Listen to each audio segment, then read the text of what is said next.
Hi guys, we're doing a how-to today on different types of Russian or OP4 tanks, heavy armour. They have several different types, but I'm going to just be primarily focusing on the T90 tank at the front there and the T-72 tank. Now the reason I'm picking these are the main battle tanks of the OP4.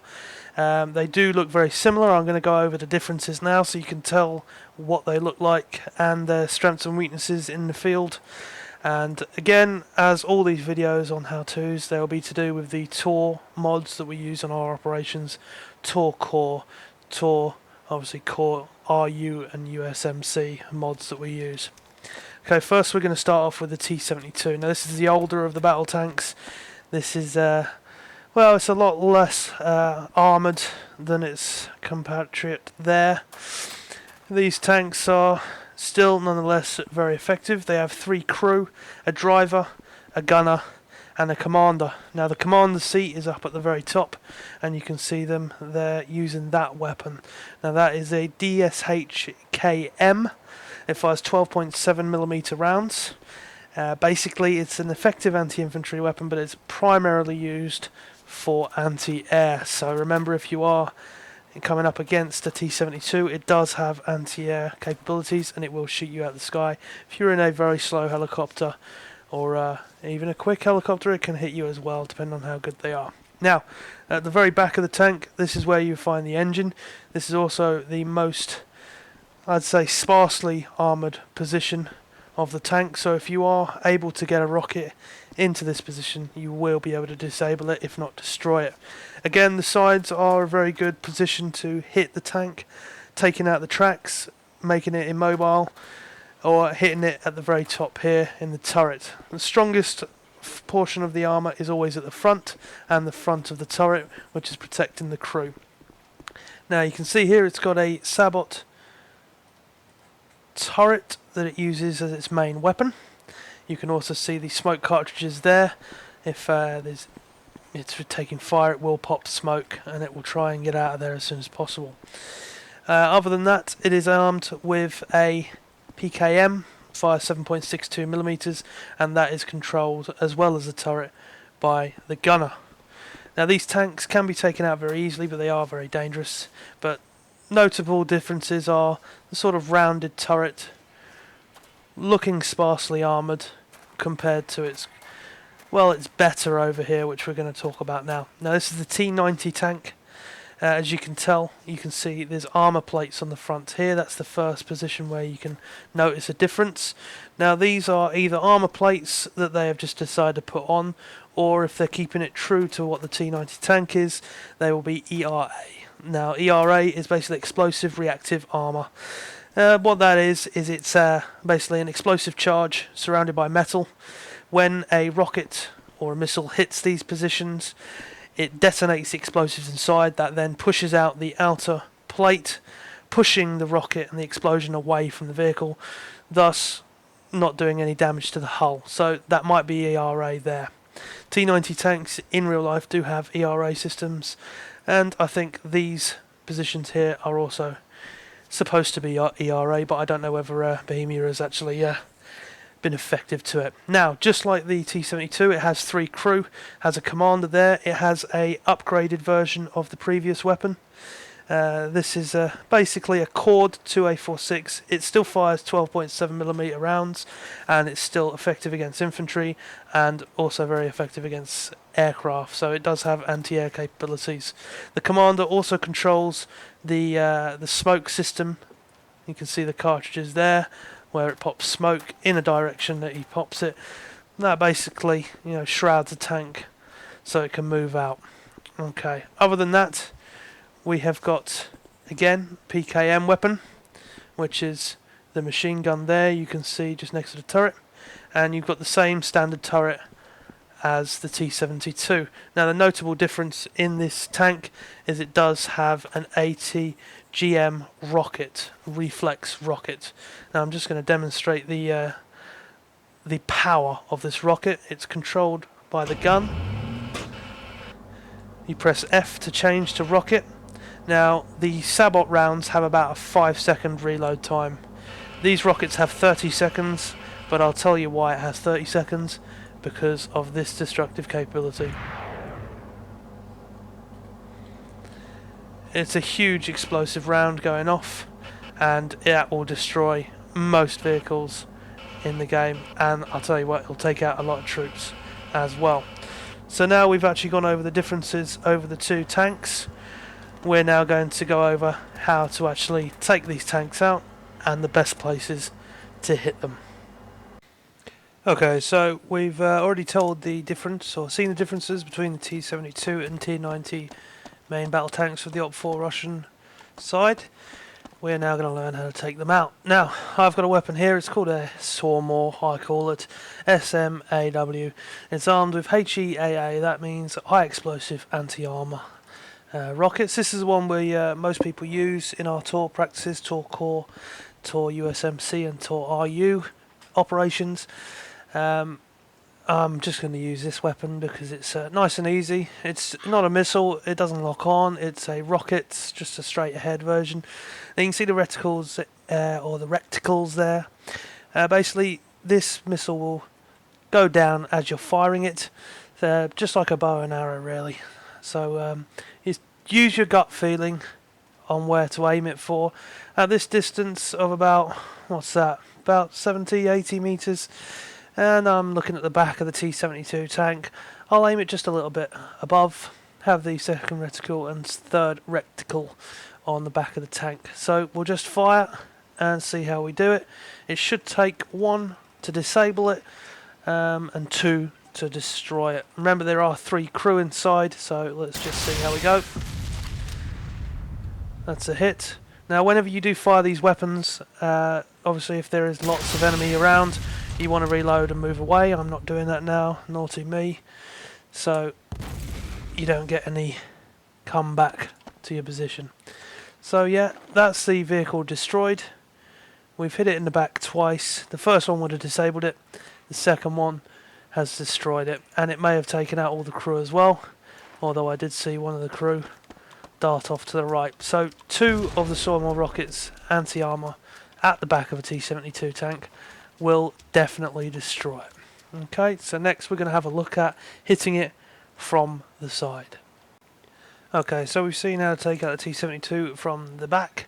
We disabled the engine and destroyed it with the second rocket. Now we're at the side. It's a little bit further of a distance away this time. Give myself a little bit of a challenge. So let's see how we do. So we're going to hit the side of the turret. So we're going to aim it a little bit more up above. Second reticle on the turret. Let's see if this hits it. Direct hit on the turret. And that has disabled the weapon. The weapon no longer can fire. And the second one is hit and destroyed. So it's pretty much the same. It wouldn't have been able to move because of the tracks were taken out, and the weapon was also disabled. And the explosion this time came a little bit quicker than hitting it from behind, believe it or not, killing the infantry coming out, the crew coming out straight away. So 2 rockets at the side as well will do the job. Now we'll try the front, and hopefully I can get a rocket off before it kills me. Okay guys, so we've hit it from the back, taken out in 2 rockets. We have also hit it from the side, taken out in 2, and it's actually been better to take it from the side. Larger surface area to hit, which is probably the question, or the answer to most questions in science. So yeah, remember that. Yeah, so it was better hitting it at the side. I've managed to sneak round now. Now, I know that real life everyone thinks that, you know, front of the tank should be the heavily armoured, because it's going to be looking at the enemy. Me, to be fair to you, I don't want to be anywhere near the front of this vehicle, as you can tell by me sneaking around in these bushes here. And the reason being, if they see me, they'll kill me. Simple as that. So tank versus soldier ain't going to go too well for me. But I think we can get a nice position here at the edge of this hedgerow. We'll fire 1, displace, and fire a second. I think, yeah, there's too much of an open ground there, so we're going to aim up. Okay, so aiming up. This is a large distance away. Now I've picked this distance for one simple reason, and one simple reason only, is that they're going to hit me and see me. So you go with your gut feeling, okay? I'm aiming about there. Hopefully that hits it on the front. Hold your breath and fire. We've got a hit. And believe it or not, the crew have decided that's it. They've had enough. Let's get another one in there just to make sure.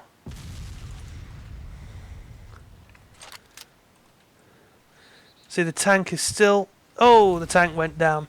So even though people say that the front of the tank has the most armour, you can see it's taken 2 rockets or 2 sawmills to take it out from the side, the back and the front.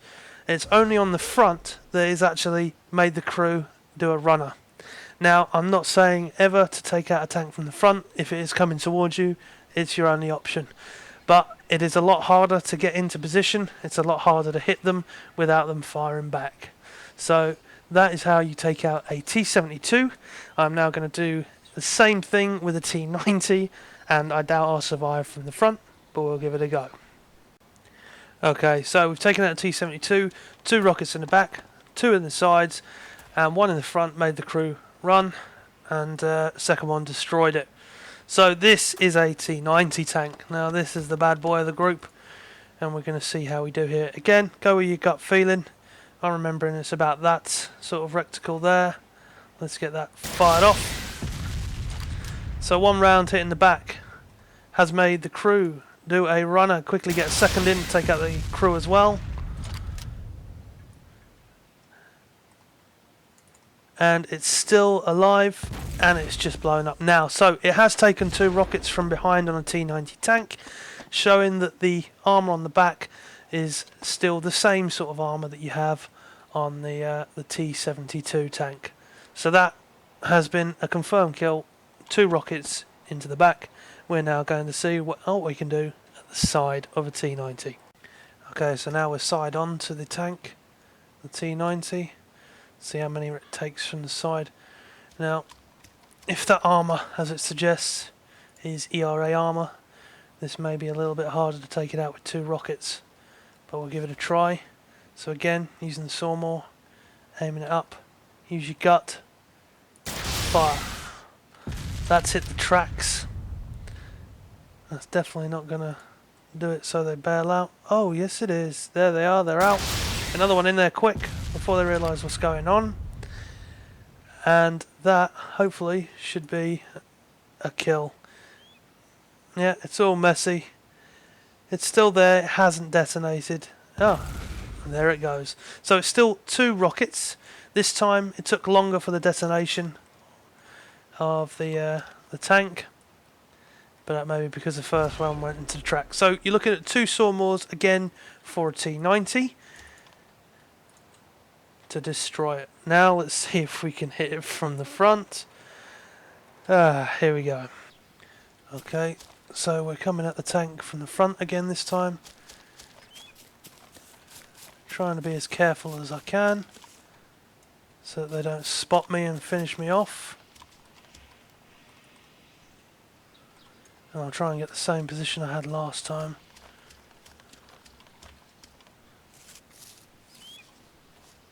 So we've had 2 in the back, 2 in the side, and hopefully this time my aim is good again and I can hit the front. It's been obscured by those bushes.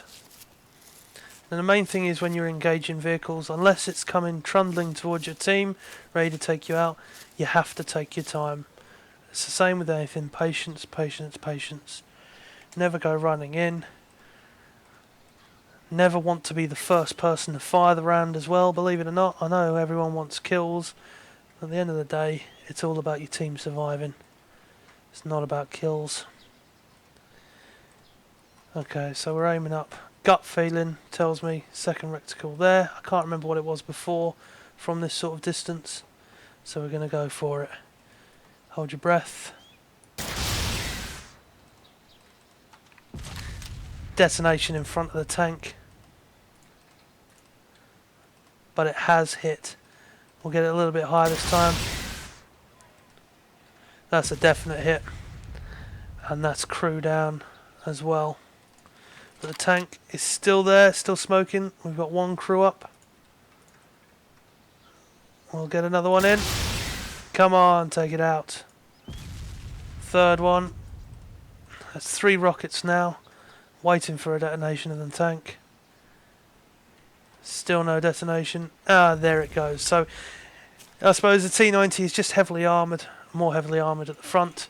It's taken 3 rockets. But everywhere else on the T90 and the T72, you're looking at 2 sawmores. Now, when you are up against T90 tanks, it's always best to have a fire team with at least 2 anti-tank specialists ready to fire on it. Communicate with each other. One of you tells the other when you're firing. Watch it. Watch the trajectory. Watch where it hits. And then the second one can send in another one straight away so that it hits the tank before it settles its gun on the first anti-tank specialist.